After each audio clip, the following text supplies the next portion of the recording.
Good day, everyone. Welcome to today's training session. In this video, we will discuss why a protection board is necessary after waterproofing, why it should never be skipped, and how it helps ensure the long-term performance of a waterproofing system. Many people think that once the waterproofing membrane is installed, the work is complete. However, that is not true. In reality, waterproofing is only effective if it remains undamaged throughout the construction process and during the service life of the building. This is exactly why installing a protection board is an essential part of the waterproofing system. Let's begin by understanding the purpose of waterproofing.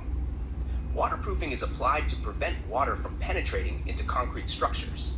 It protects basements, swimming pools, roofs, podiums, water tanks, retaining walls, and other structures from water leakage. It also prevents moisture from reaching the reinforcement, reducing the risk of steel corrosion, concrete deterioration, mold growth, and structural damage.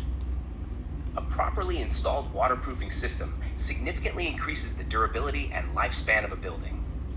However, once the waterproofing membrane has been applied and tested, it is still exposed to damage.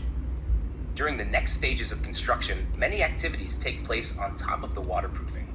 Workers walk across the surface, reinforcement is installed, concrete is poured, tiles are fixed, heavy equipment is moved, and in underground structures, backfilling is carried out. Any of these activities can accidentally damage the waterproofing membrane. This is where the protection board plays a vital role. A protection board is installed directly over the waterproofing membrane to act as a protective barrier. Instead of allowing construction loads and impacts to reach the membrane, the protection board absorbs and distributes these forces. It prevents sharp objects, construction tools, reinforcement bars, wheelbarrows, and heavy materials from puncturing or tearing the waterproofing layer. Think of it like a mobile phone. Even though the phone is designed to work perfectly, most people still use a screen protector and a protective case. The phone works without them, but if it is dropped or scratched, it can be damaged. The same principle applies to waterproofing. The membrane is designed to stop water, but the protection board protects the membrane from construction damage. Now let's look at the key benefits of installing a protection board. First, it protects the waterproofing membrane from mechanical damage during construction activities. Second, it prevents punctures, cuts, tears, and abrasions caused by sharp materials and equipment. Third, it helps maintain the integrity of the waterproofing system until the project is completed. Fourth, it increases the lifespan of the waterproofing by ensuring the membrane remains intact throughout the life of the building. Fifth, it reduces maintenance costs by preventing leaks that would otherwise require expensive repairs. And finally, it gives confidence that the waterproofing system will perform exactly as it was designed. Now let's discuss what happens if a protection board is not installed.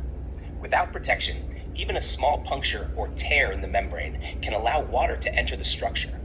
These damages are often invisible because they become covered by concrete, tiles, soil, or finishes. Months or even years later, water starts leaking into the building. The consequences can be severe. Water leakage may cause damp patches on walls and ceilings, corrosion of reinforcement steel, concrete deterioration, mold and mildew growth, damage to finishes, and costly repair work. In many cases, repairing a damaged waterproofing system requires removing tiles, screed, concrete, or backfilled soil just to access the damaged area. This results in delays, additional costs, and inconvenience to the client. The cost of installing a protection board during construction is very small compared to the cost of repairing failed waterproofing after the building has been completed. For this reason, site engineers, supervisors, and quality inspectors should always ensure that the protection board is installed immediately after the waterproofing has been approved. It should also be handled carefully and installed according to the manufacturer's recommendations to avoid damaging the waterproofing during installation. To conclude, waterproofing and protection boards work together as one complete system. Waterproofing prevents water from entering the structure, while the protection board ensures that the waterproofing remains undamaged until the project is completed and throughout the building's service life. Skipping the protection board may save a small amount of time or money today, but it can lead to major repair costs, water leakage, and structural problems in the future. Always remember this simple statement. Waterproofing protects the building from water, and the protection board protects the waterproofing. Both are equally important for a durable, leak-free structure. Thank you for watching. I hope this explanation helps you understand why protection boards should never be overlooked in any waterproofing system.